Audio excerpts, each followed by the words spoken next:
Welcome to the Hospitality Maverick podcast with me, Michael Tingsager. We at Hospitality Mavericks are here to inspire leaders in the hospitality and restaurant industry to create heart-centered and profitable businesses from the inside out, the kind that both employees and customers love and support. In today's podcast, we're joined by Harsha Chanrai, CEO and founder of SAIRA Hospitality, a not-for-profit enterprise. They partner with luxury hotels to create pop-up hotel training schools in rural areas of the world to empower local people with life and work skills. One of their clients is Virgin Limited, and the program has been endorsed by Sir Richard Branson himself. I sat down by Harsha to talk about leadership, the power of giving back, and how you can transform people's lives through education and training. Grab headphones, drink, and enjoy.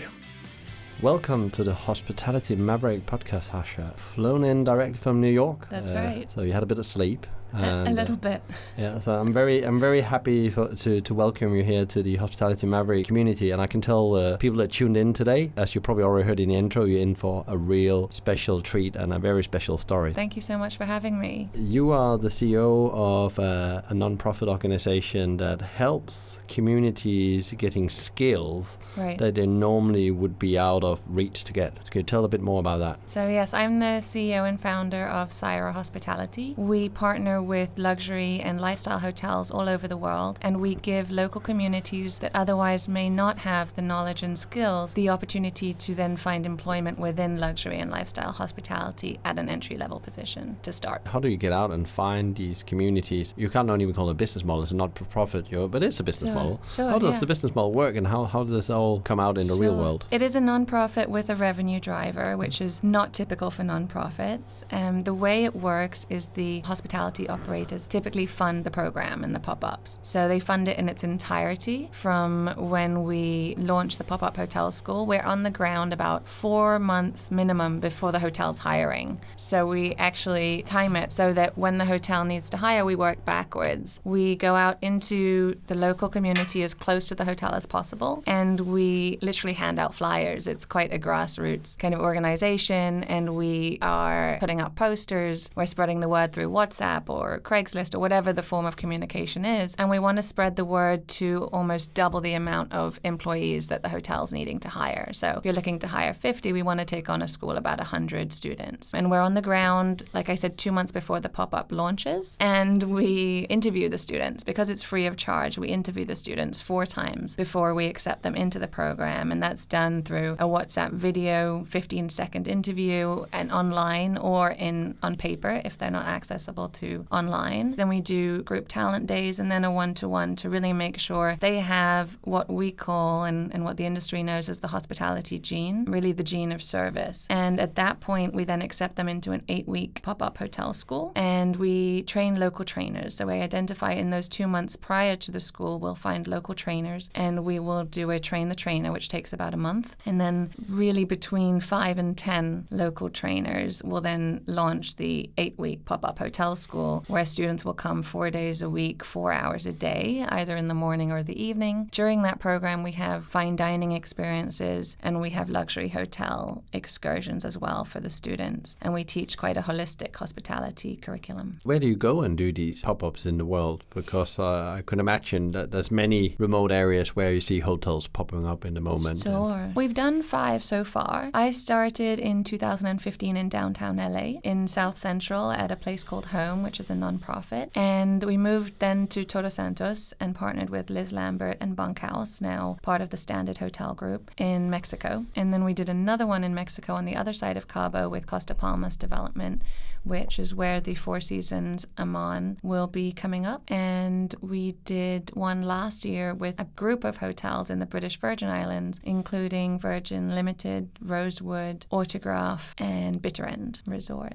Wow. So why did you see this opportunity? Because when I got in contact with you and I was told by a friend, 2 friends actually, you need to check this out, Michael, that this is quite maverick, this is very different. Where was it you saw the opportunity? Because there's definitely a need, because you are in business and it's happening. Was that something you set out to do, or was it something you saw on your journey? Because you have a journey from hotels as well. Right. I worked in real estate and hospitality for about 10, 15 years after graduating. I saw the opportunity looking for a way to marry a passion for hospitality and travel and people with a need to do nonprofit work. My father worked with Mother Teresa when we were kids, and so I was constantly looking for a way to connect these two worlds, and I was inspired by her as one woman and what she did, really helping people one by one, and the nature of how she would serve. So inspired by her, inspired by my father's philanthropy, I was looking for a way to combine these two worlds and came across a school in Cambodia. I used to live in Southeast Asia working for Six Senses, and on a weekend away I came across this organization called Salabai, and Salabai was really taking women who otherwise may have had to go into the sex trafficking trade and bringing them into luxury hotels as housekeepers. And so that to me connected the worlds, and I felt something alive at that point and was trying to understand, how do we do this with a revenue driver, because the last thing you want to do is rely on donor fatigue. And then I was lucky to get into Cornell's hotel school and wrote a business plan there, and that's when I was brainstorming with two colleagues, and we realized it's the hotels should pay. The hotels are the ones who have access to this talent that they're struggling to find. The hotels are the ones who will benefit from the CSR, from the PR, from the long-term relationships with the community, with the lack of community resentment, which can happen when hotels open. All of a sudden you've got community diplomacy, you've got lower turnover, you've got the positive buy-in, and you have access on schedule to well-trained local talent.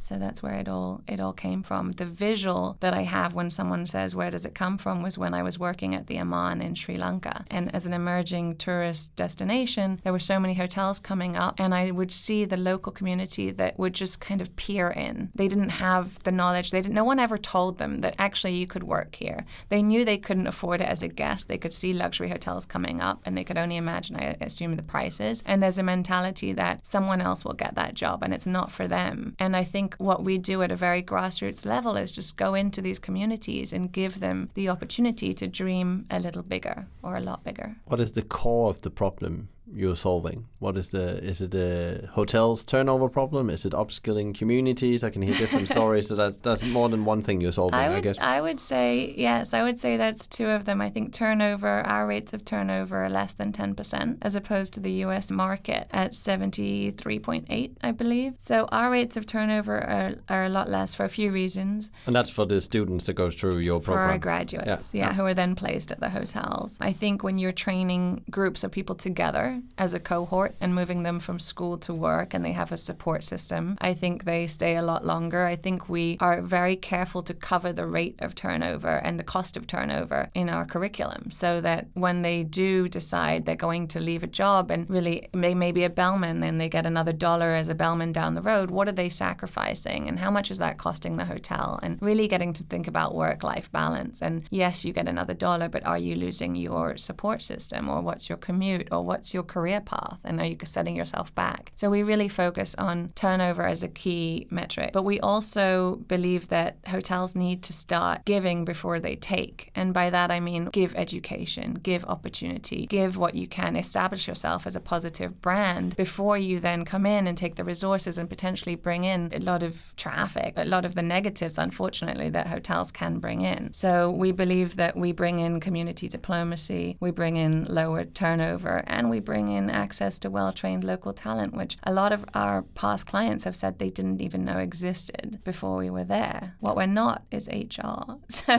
I need to make that clear. HR do a fabulous job, I'm sure, managing the people once they're hired. These people that we find, people with the hospitality gene, these graduates, they are almost diamonds in the rough, and they don't exist before we come into the community. So it wouldn't be possible for HR to find them. We find them, we see they have the hospitality gene, and we cultivate that gene so that they are then able, with the confidence and knowledge, to be hired by the hotels. That's brilliant. And I guess, as you said, you're not HR, but you're actually helping them solve a massive challenge. I guess if you look at it, as you just said, an industry number from the US, and I don't know what the hotel turnover rate is in the UK, but if you just take a restaurant, the talent crisis, as they call it over here, has become immersion as well in the UK, because somebody says Brexit. I often say, a bit brutal, it's probably not a talent talent crisis. There's still people that wants to work, but we probably have a leadership crisis the way we do things. Totally. Because people don't leave an industry or a company, they leave their leaders. So we need to reflect a bit on that, all of us, including myself as well. What is it that went wrong on that journey in a way? So how do you see the industry? Because you are working in luxury hotels. There's so many brands, and the brands are buying the brands, and hotel groups are becoming bigger and bigger, and the true luxury hotel experience. When I think of luxury hotels, I think of Six Senses, I think of Aman, I think of the lifestyle luxury hotels myself. And I believe that the way that's going is that, of course, everyone's looking for experiences, everyone's looking for authenticity, these buzzwords, community and local. I see a trend in hotels that are doing the kind of pop-up hotels. I see a lot of kind of glamping in a way, unfortunately, to use the word glamping, but I do see that's the way that luxury hotels are going, and they're looking for kind of the one-off experiences and the kind of 6 months pop-up. You can be in this untouched location that's never been inhabited by a hospitality offering before. All of a sudden you have this 5-star service, which is something that we're trying to provide for an upcoming project in South America. And all of a sudden you are there, they're in national parks, I believe, the one that I'm thinking of in specifically, and no one's ever been there before. And it's these kind of one-of-a-kind, unique, once-in-a-lifetime opportunities. I believe that's where the luxury hotel experience is going. Yeah, and I guess that also gives another challenge, because suddenly mobilization of people in an industry like hotels or hospitality is expensive, but also moving people is not always easy. I had a conversation with another guy the other day around, that was China. I heard they rolling out 80 hotels across tier 2 and tier 3 cities, so remote locations, and people don't want to move because they have families or other things that tie them to an area. Yeah. So I guess that's where a solution like yours comes in, and I guess that, for 6 months, that's a tough one to, launch and pack down again. It is a tough one, but nor should they move, right? And that essentially, leads to one of the reasons we have such high turnover, because you're bringing in people from overseas, or you're poaching talent from other hotels. And when you poach talent from other hotels, it's much like when you're in a relationship.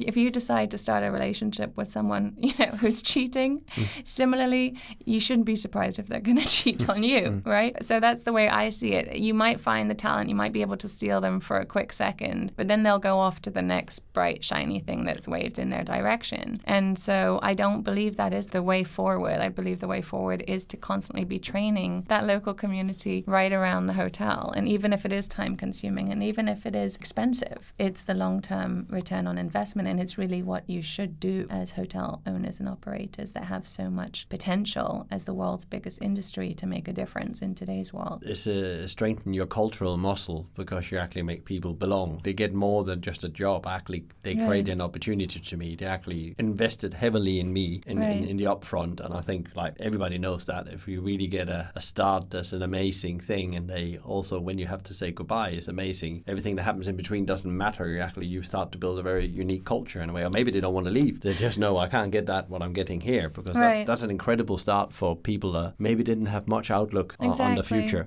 Exactly. I think. What we find that's really interesting, and that's one of the many takeaways I took away from the pilot in downtown LA, was that these kids, in that time it was kids, now we have anyone from 16 to 60. They were coming together. I think a lot of the reasons is because they didn't ever come together before. And this was one of the first times that they would see each other every week and twice a week. And just that feeling of knowing people, even if you live in the same neighborhood, they often don't know each other. And so the bonds that are formed during the 8-week school is often the bonds that will keep them together when they are all working in the same hotel, much like they do at Hotel San Cristobal in Todos Santos. We talked a bit about before what the impact the program had for the hotel, but more the commercial or business kind of thing, you can say. Well, what about the community? Suddenly that you're upskilling, people maybe with very few skill or no skill and maybe never had a job before. Right. What happens in the community? Have you looked at that? When people suddenly start to get, transferable skills? Because a lot of hospitality skills like teamwork, customer service can be used in other jobs as well. Totally. We focus, like I said, quite a holistic hospitality. So it's everything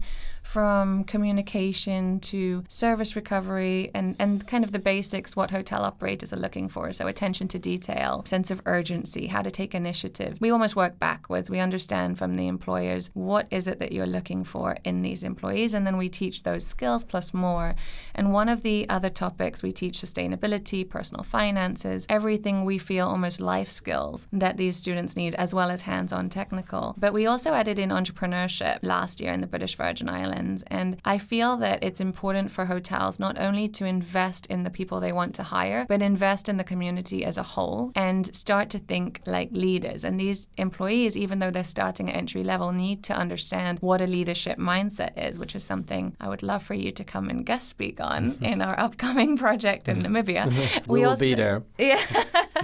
So entrepreneurship, I think, is really important. And last year we were lucky enough to have Richard Branson come to one of our panels where the students had pitched as much like a Shark Tank kind of environment. And we were donated by a bank in the British Virgin Islands $1,000 for one of the students who won the pitch. And I feel that this kind of education is not just giving back hospitality, but it's really saying to the community, we're a hotel, we're developers, or we're operators. And sometimes they're opening or reopening in the case of BVI after the hurricanes. We're looking to invest in you as people. And I think that's one of the key points, is that hotels even start to look at employees like people and not employees. And who are they and why are they there? And one of my colleagues at SAIRA is often saying to me, understand the why. What is it they're looking for? Is it the money? Is it to escalate themselves? What is driving them? Do they love the people? Do they love the hotel? What is it that they want to be there for? And I think that that's one of the ways the hotels actually invest in communities, understanding what can we give that, is kind of an invaluable, long-lasting relationship. It's not buying the coffee and it's not supporting the artisans necessarily. It's going to the original meaning of local. What is a local? It's not an adjective. It's a person. It's an inhabitant of a community. And that's really who the hotels are addressing when they use our pop-up hotel schools. They're addressing the people and they're giving them,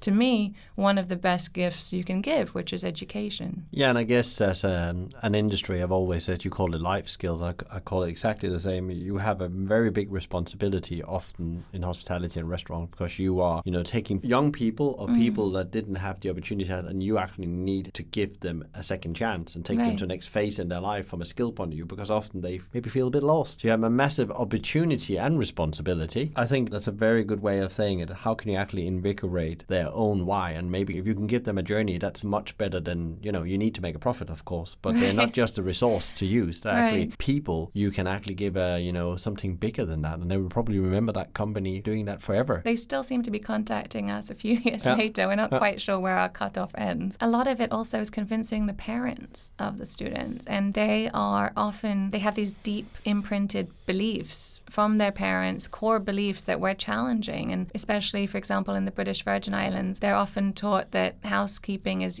beneath them. And the reason that they work in hotels, the parents, they say to the kids, the reason we work in hotels is so you don't have to. And so we're going in and saying, no, hospitality can transport you to different places. You can be the owner one day, you can be the general manager. We're challenging what people have been telling them and their parents have been telling them for so long, and that service is servitude in the BVI. And we're saying, no, service is a gift and something that you can derive great pleasure from. You can also become your own boss and start your own companies through hospitality. I think that's very critical when you say that, not only for what you're doing out there, but also in general in the industry, because we have a reputation and parents don't like their young people to go there, and the young people have a perception of how it is to work in hospitality and restaurants, and we have a job of stopping that, because some of it comes from because things that happen is true. The people become more informed with the internet. So we work on a project in the moment where it's exactly about that, because they said we need people, we need to do a recruitment thing, and there's a group of restaurants going together and doing it under umbrella, and where I said to them, I don't think actually it's about recruitment. It's actually about people believing that you are a certain type of employer, and you need to change that in their mindset, that you actually care. Right. And it comes back deeply down to care. We come past a time in history, I think, where it's all about materialistic things, and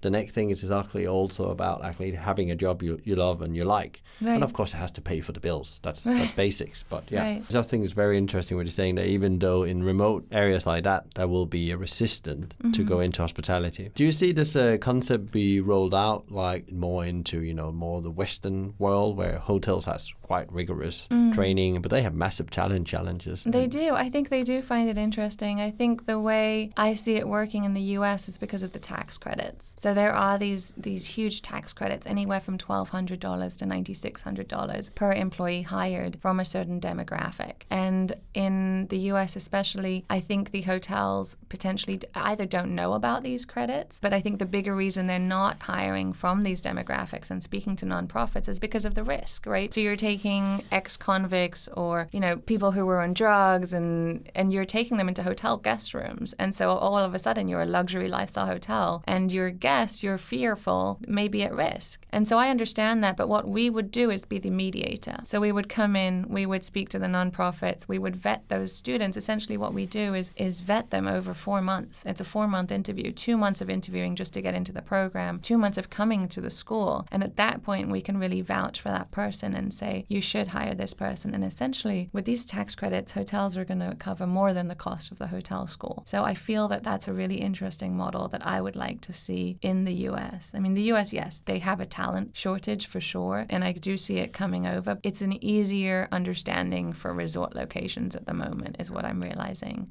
when they're opening. That's immediately need. Exactly. They're thinking, where are we going to find the talent? That's when we come in much quicker. When it's Austin or when it's, LA, although the homeless problem is out of control in LA and the number of hotels opening in downtown LA is almost ridiculous. And it is up to the hotels. One of the hotels that did support us is a hotel called Proper, which I'm a big fan of. And they are true to their word in that they do want to support the community. But it is a challenge when you also know that there's a huge pocket, of talent that you can find in these markets. Why would you necessarily pay for a pop-up hotel school is what they wonder. And I feel that if you see the long-term return, if you look at turnover, if you do really care about entering the community in a mindful way, you would invest in a pop-up hotel school. But a lot of hotels are now using buzzwords like, what we really care about sustainability and entering the community mindfully, etc. But how much do you really care is my question. Yeah, and I think you're spot on. I think it's in hospitality there has been, a lot of faceless thing going on the last couple of years where we now will see everybody understands that you cannot just say it, you actually have to do it because people are going to find out. They're going to figure it out, or they're going to find out that you were not 100% authentic. And you see there's definitely a change happening to the positive. I totally agree with you. You said there was a risk for, if we were in the mainland or in the US, but I guess also because the people that's involved in this are people that have done it. It's people with hospitality background.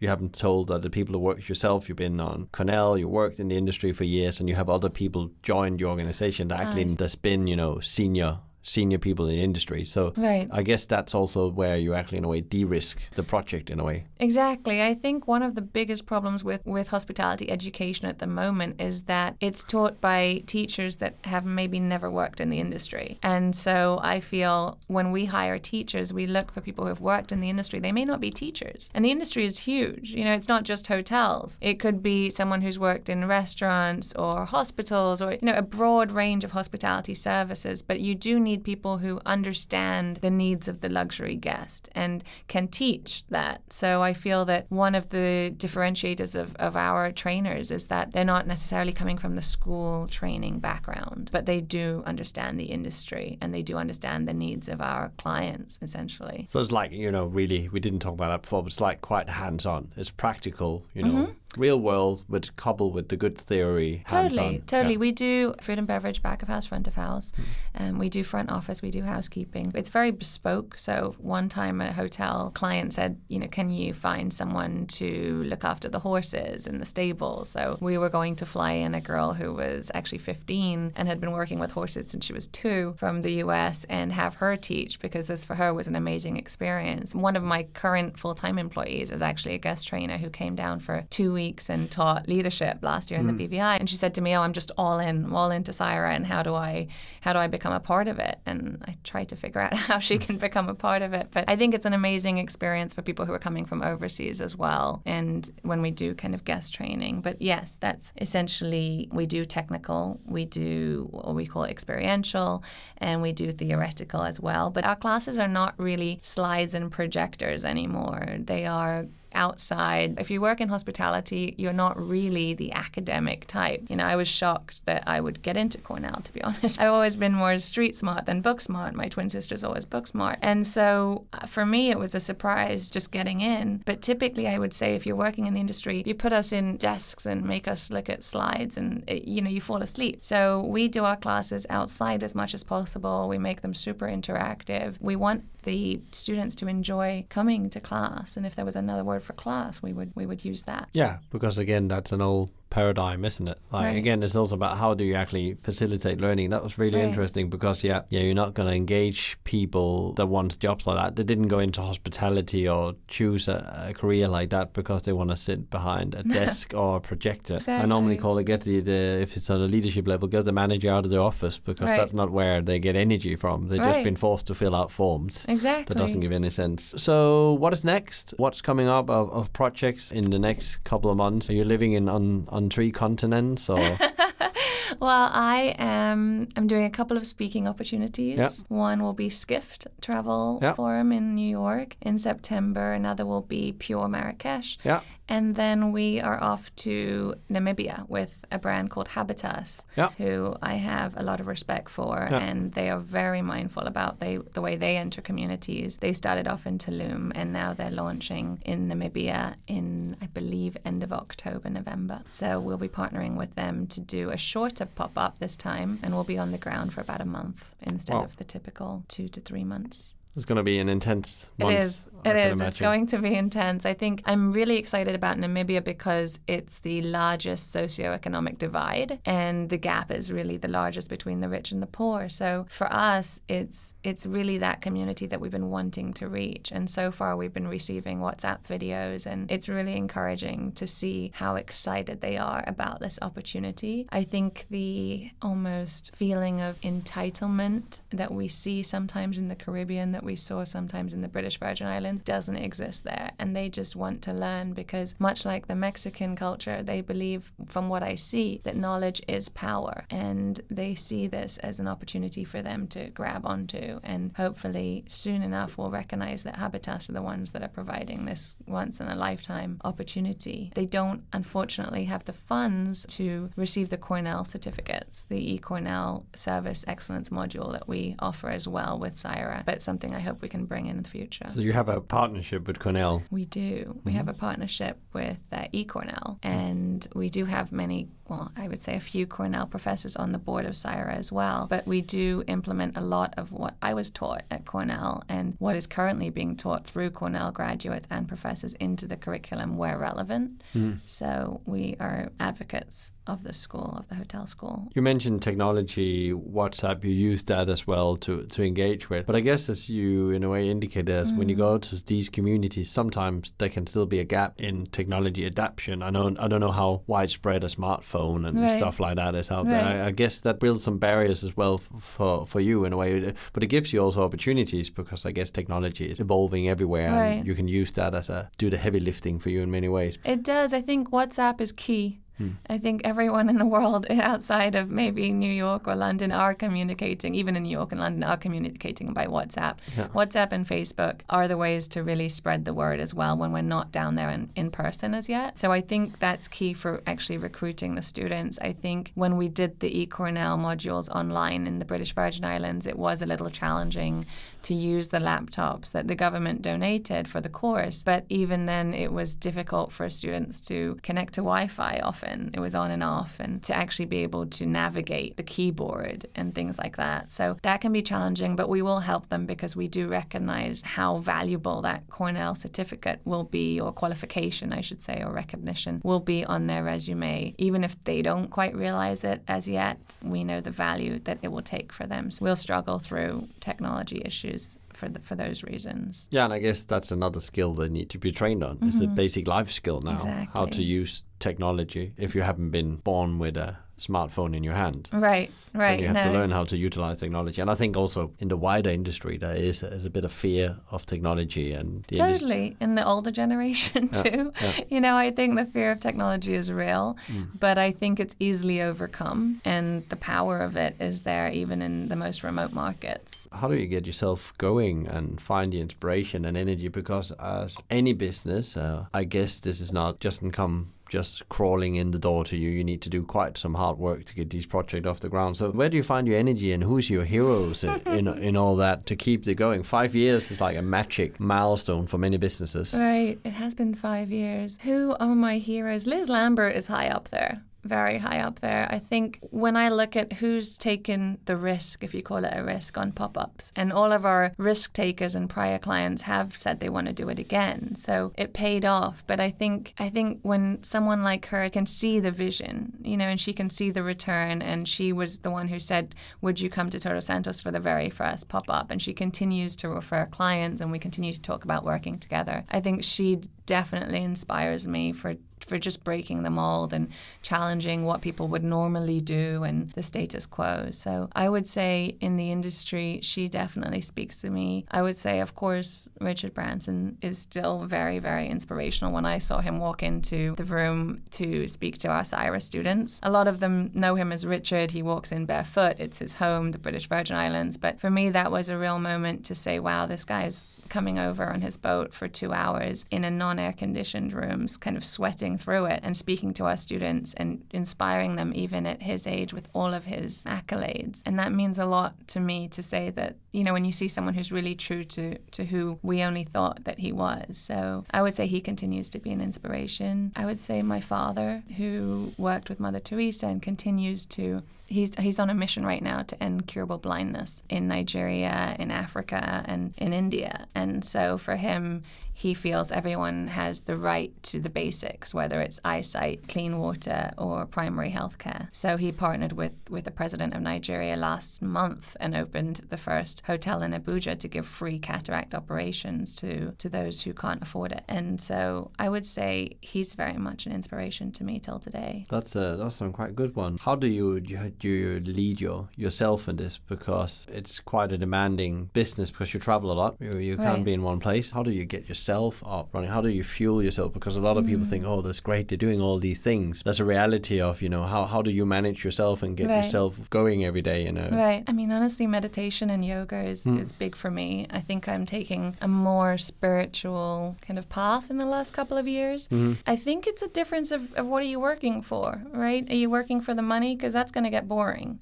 I think it's the fact that we're working and we can see the students and they're in touch with us, and there's a need for what we do, and I can see it all over the world, and the hotels are finally waking up. How do I stay motivated after 5 years? It is tricky. I think the people who keep reaching out, whether it's the students, whether it's hotels that are excited about the opportunity, or whether it's just people who have heard this kind of podcast or interviews and said, thank you for the work that you're doing in the industry.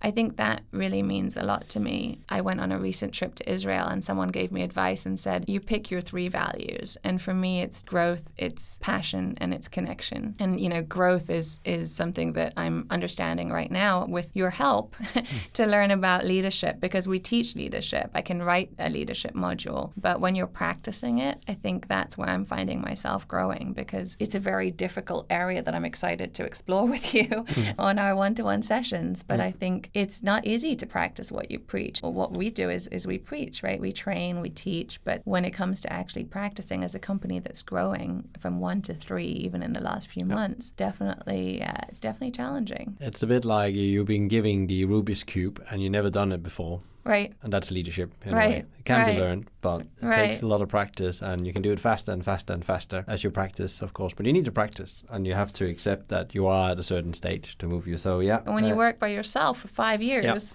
and all of a sudden you have 2 people to manage and kind of inspire and patience and everything that leadership involves, it's definitely a challenge. But we stay motivated just because of the connections and people who reach out and people who are inspired and people who want want to work with SAIRA, etc. Yeah, and there's a lot of talk about the meaning of work in the moment. And you said, if you do it for the money, how long is that actually going to last? Not very long. And yeah, it's again about how can you actually feel that you are giving something back. And because if you do that enough, all the other things will follow. I don't call it money, I call it energy. You need energy to your course or your mission. So yeah, so I think it's very interesting that because like any business, it doesn't come easy, I guess. No, and I think that's one of the reasons that people are reaching out, because they see that we're not a nonprofit that's always going to be struggling and always never have the budget for this, never have the budget for that. We have a revenue driver. Do we need money? Yes.